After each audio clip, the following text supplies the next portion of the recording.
Uttar Pradesh police UPP constable की बात करें 60,000 के आसपास वैकेंसीज देखने को मिली हैं। इस समय जो भैया फॉर्म भरे जा रहे हैं, काफ़ी तेज़ी से सब तैयारी कर रहे हैं। आई होप आपने भी फॉर्म अप्लाई किए होंगे। लेकिन अगर आप दिल्ली पुलिस में नहीं भर पाए थे, आप इंटरेस्टेड हो दिल्ली पुलिस में फॉर्म भरने के लिए, तो एक और मौका आपके हाथ लगने वाला है। जी हाँ, मैं बात करने वाला हूँ 2024 की दिल्ली पुलिस की वैकेंसीज की, जिसमें डिटेल सारी बताने वाला हूँ। किस दिन से फॉर्म भरे जाएंगे, कब आपकी एग्जामिनेशंस आने वाली हैं, सारी चीज़ें डिटेल्स आ चुकी हैं भाई। तो पेशेंस रखिए, सब कुछ यहाँ पे बताने वाला हूँ। यहाँ पे देखिए लास्ट ईयर की मैं बात करूँ यहाँ पे, तो 22/7 देखिए वो लगभग 1900 के आसपास जो है वैकेंसीज निकली थी। ठीक, 1900 के आसपास जो है दिल्ली पुलिस में 2023 में जुलाई में वैकेंसीज निकली थी। देखिए 22/7 से 15/8 एक महीने तक फॉर्म भरा गया था, और जो एग्जामिनेशंस हैं वो अक्टूबर 2023 में शेड्यूल किया था, जो कि एग्जामिनेशंस हो चुका है। ठीक है, तो अब 2024 की यहाँ पे डिटेल्स आ चुकी हैं, जिसकी डेट्स वगैरह सब कुछ कंफर्म है भैया, तो वो मैं आपको बताने वाला हूँ।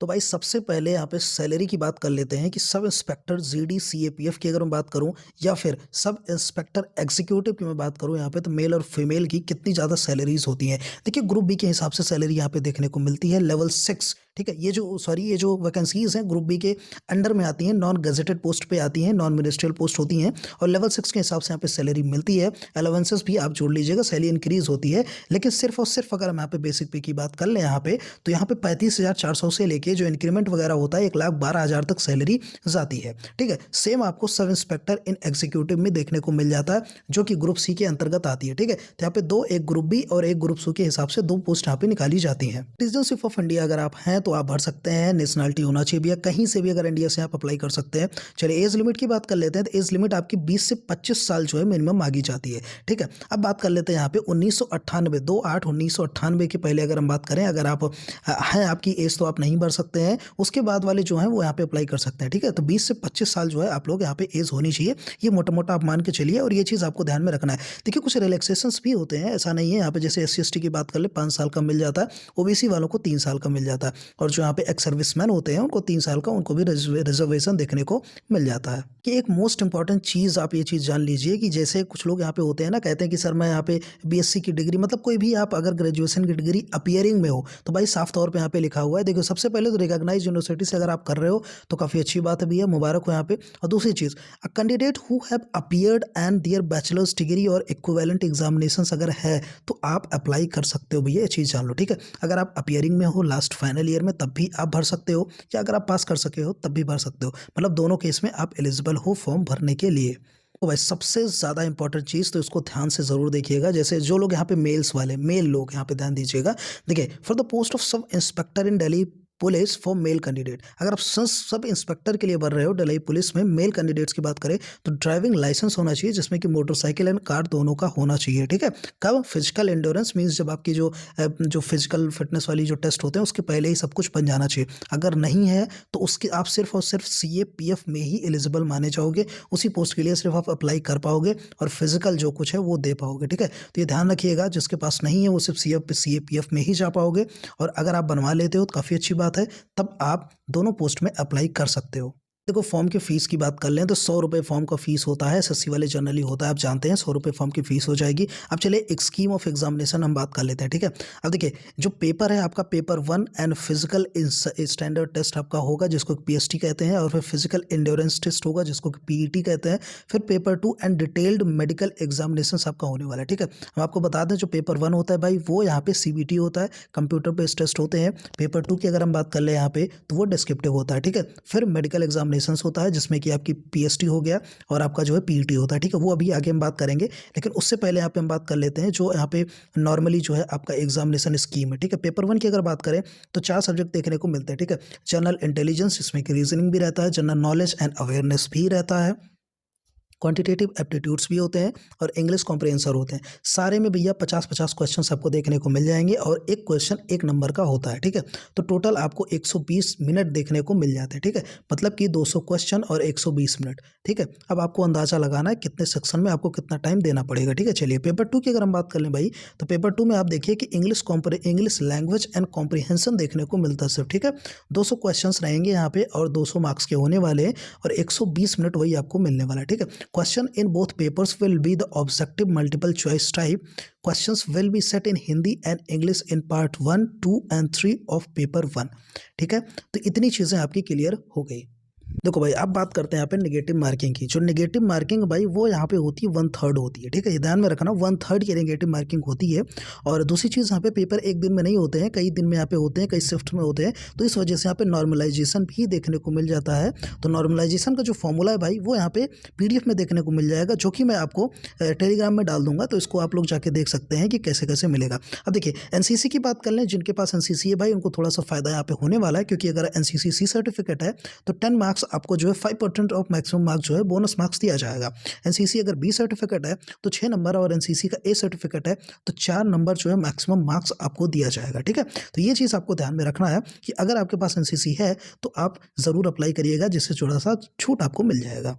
तो भाई यहाँ पे हम बात कर लें, यहाँ पे जो पेपर 1 है इसकी, जैसे कि कंप्यूटर बेस्ड एग्जामिनेशंस की बात करें, तो जो यहाँ पे सिलेबस की अगर हम बात करते हैं तो जो सिलेबस यहाँ पे देखने को मिला, जैसे जनरल इंटेलिजेंस है, तो ये सारे देखने को मिल रहे हैं, ठीक है। तो आप इसका जो एक बार स्क्रीनशॉट ले लीजिए, अगर आप इसको बताएंगे तो यहाँ पे वीडियो काफ़ी लंबी हो जाएगी। तो ये हो गया आपका जनरल इंटेलिजेंस का।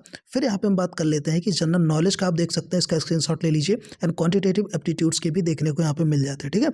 चलिएगा, इंग्लिश कॉम्प्रहेंशन में जो है साफ साफ लिखा है, candidates ability to understand correct English, his her basic comprehension and writing ability would be tested, ठीक है। तो नॉर्मली कॉम्प्रहेंशन वगैरह आएगा, बहुत टफ यहाँ पे ग्रामर देखने को नहीं मिलेगा, ठीक है। पेपर 2 में आपको इसको जरूर से जरूर आप ले लीजिएगा स्क्रीनशॉट, क्योंकि पेपर 2 मेन है और 200 नंबर का यहाँ पे देखने को मिल जाएगा और 200 मार्क्स का देखने को मिलेगा। अब चलिए बात कर लेते हैं फिजिकल स्टैंडर्ड टेस्ट, जिसको कि मैंने PST कहा था, और फिजिकल एंड्योरेंस टेस्ट, जिसको कि मैंने PET कहा था, ठीक है। तो हाइट बात करते हैं और चेस्ट की बात कर लेते हैं। चेस्ट में 2 चीज़ें आपको समझना जरूरी है, क्योंकि एक नॉर्मल चेस्ट होता है और एक एक्सपेंडेबल चेस्ट होता है। देखिए, मेल कैंडिडेट्स की अगर हम बात करें यहाँ पे, तो देखिए दोज लिस्टेड, यहाँ पे साफ साफ समझिए इतना कि 170 हाइट चाहिए आपकी, और चेस्ट जो है 80 चाहिए, लेकिन एक्सपैंड जब किया जाए तो 85 चाहिए, मतलब फुला के छाती, ठीक है। अब जो यहाँ पे कुछ हिली एरियाज से आते हैं, जैसे कि गढ़वाल वगैरह से आते हैं, तो उनकी हाइट छोटी होती है, तो उनको 165 ही मांगा जा रहा है, लेकिन चेस्ट जो है सेम यहाँ पे देखने को मिलने वाला है, ठीक है। चलिए आगे देख लेते हैं, अगर महिलाओं की यहाँ पे बात कर लेते हैं, फीमेल्स की, ठीक है। अब देखिए SC वालों के लिए भी थोड़ा सा छूट यहाँ पे देखने को मिल गया। All candidates belonging to SC scheduled tribe से बात करें तो उनको 162.5 की जो है यहाँ पे देखने को मिलती हाइट, और 77 का चेस्ट, और 82 का एक्सपेंडेबल चेस्ट। फीमेल की बात करें तो उसमें चेस्ट चेक नहीं होता है, तो फीमेल कैंडिडेट्स जो होती हैं यहाँ पे वो 157 सेंटीमीटर उनको चाहिए, ठीक है। जो हिली एरिया से आती हैं उनको 155 सेंटीमीटर हाइट चाहिए, ठीक है। ऑल कैंडिडेट्स जो फीमेल्स हैं SC टाइप से, वो 154 सेंटीमीटर यहाँ पे उनको हाइट चाहिए होगा, ठीक है। तो वेट जो है वो करस्पॉन्डिंग हिसाब से वेट चाहिए, तो वो जो है आपको फिजिकल टाइम पे जो है आपको पता चल जाएगा, ठीक है। तो 60 प्लस जो है यहाँ पे मांगा जाता है, और फीमेल्स का जो है 50 प्लस के आसपास जो है मांगा जाता है। अब बात कर लेते हैं यहाँ पे पेट की, ठीक है, जिसको मैंने कहा फिजिकल एंड्योरेंस टेस्ट, जिसको कहा था सभी पोस्ट के लिए एलिजिबल है, सेम थिंग जो मैं बताने वाला हूँ, ठीक है।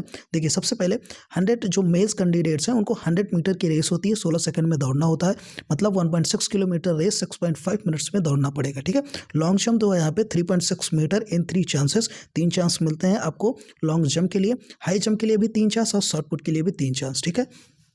तो जो हाई जंप है उसमें 1.2 मीटर का करना होता है, और शॉर्ट पुट जो होता है 16 LBS का, वो 4.5 मीटर का आपको करना होता है, ठीक है। फीमेल की अगर बात कर लेते हैं, 100 मीटर की रेस होती है 18 सेकंड, और 800 मीटर की 4 मिनट में करना होता है। इनका लॉन्ग जंप जो होता है 2.7 मीटर होता है, हाई जंप 0.9 मीटर होता है। 3 चांस तो इसमें दोनों को देखने को मिल जाता है। There shall be no minimum requirement of chest measurement for female candidates, जैसा कि मैंने आपको बताया था, ठीक है। अब चलिए आगे की बात कर लेते हैं। और ये आपके होते हैं, ये फिजिकल इंड्योरेंस या फिजिकल टेस्ट होते हैं भाई, ये सिर्फ पासिंग होते हैं, पासिंग मार्क्स इसमें सिर्फ लाना होता है, कोई इसमें आपको कट ऑफ नहीं बनाना है, ठीक है। तो इसमें सिर्फ और सिर्फ पासिंग मार्क्स को ही देखना होता है। देखिए, आपकी जो आई साइट है भाई वो 6x6 होना चाहिए, ये चीज़ आपको ध्यान में रखना है। तो उसी चीज़ यहाँ पे जो लोग यहाँ पे सेलेक्ट हो जाएंगे, ठीक है।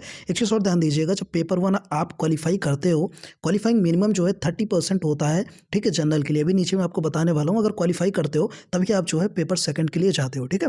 तो अगर आप सब कुछ करके भैया फिजिकल विजिकल सब कुछ करके आप जब सेलेक्ट हो जाओगे, तो आपको 7 और जो है ऑब्स्टेकल यहाँ पे पार करने होते हैं। कहने का मतलब जो आपकी ट्रेनिंग चलने लगेगी, तो यहाँ पे 7 चीज़ें, जैसे कि jumping over the vertical board, holding the rope on jumping from the board, और टार्जन स्विंग है, jumping on the horizontal board है, पैरेलल रोप है, मंकी क्रॉल है, वर्टिकल रोप है। ये भी ये सारा कुछ आपको करना पड़ेगा। अगर आप इसमें पास होते हो तो आपको फोर्स में रखा जाएगा, नहीं तो फोर्स से निकाल दिया जाएगा, ठीक है। ये साफ तौर पे यहाँ पे मतलब देखा गया है। टैटू वगैरह भी यहाँ पे मान्य नहीं है। जिनका ट्रेडिशनल टैटूज होते हैं उनका भी जो है साइज जो है 1/4 मतलब 0.25 के आसपास के टैटूज को यहाँ पे रखने के लिए जो है यहाँ पे एलिजिबिलिटी मतलब मिलती है, ठीक है। तो टैटू वगैरह नहीं बना होना चाहिए, ठीक है। कुछ डॉक्यूमेंट्स आपके पास होना चाहिए, जैसे कि अगर आपको चाहे वेरिफिकेशन की बात करें, चाहे फॉर्म भरने की बात करें। ध्यान दीजिएगा, आधार कार्ड और ई आधार कार्ड आपके पास होना चाहिए, वोटर आईडी है, ड्राइविंग लाइसेंस है, पैन कार्ड है, पासपोर्ट है और यूनिवर्सिटी के जो है आईडीज़ होनी चाहिए अगर आपके पास है तो, और जिसमें डेट ऑफ बर्थ मेंशन होना चाहिए। अगर आप गवर्नमेंट एम्प्लॉई हैं तो आईडी कार्ड होना चाहिए, ठीक है। अब पोस्ट प्रेफरेंस देखिएगा यहाँ पे भैया 6 पोस्ट यहाँ पे देखने को मिली है। सब इंस्पेक्टर इन दिल्ली पुलिस, यहाँ पे सब इंस्पेक्टर इन बॉर्डर सिक्योरिटी फोर्स जिसको कि बीएसएफ भी कहा जाता है, इंडस्ट्रियल सिक्योरिटी फोर्स है, रिजर्व पुलिस फोर्स है, central reserve Indo Tibetan border police force है।